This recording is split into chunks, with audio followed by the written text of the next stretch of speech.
Life for Christians in Yemen is very hard. For that matter, across the Middle East, there's not a country where Christians are not suffering for their faith. This is our reality. Sam is from Yemen. We've blurred his face, changed his name and his voice to protect his identity. Sam was a Muslim but converted to Christianity. CBN News met him at an undisclosed location off the coast of North Africa. In an exclusive interview, he says if the authorities discovered his real identity, he could be arrested or killed. All Christians in Yemen are from a Muslim background. According to Islamic Sharia law, it is forbidden for Muslims to convert to Christianity.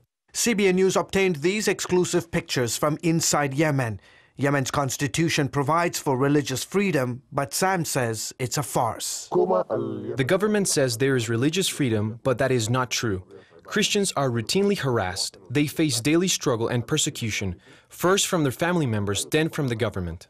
Some 25 million people live in Yemen. The majority follow the Sunni branch of Islam.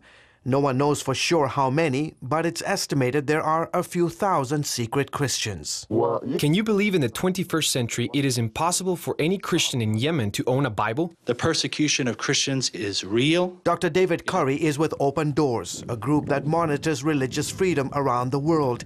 Every year, Open Doors publishes a list of countries where Christians face the most persecution. There aren't a lot of good options right now for Christians in Yemen. It's already 14th on the World Watch List, Open Doors ranking of the most difficult places for Christians.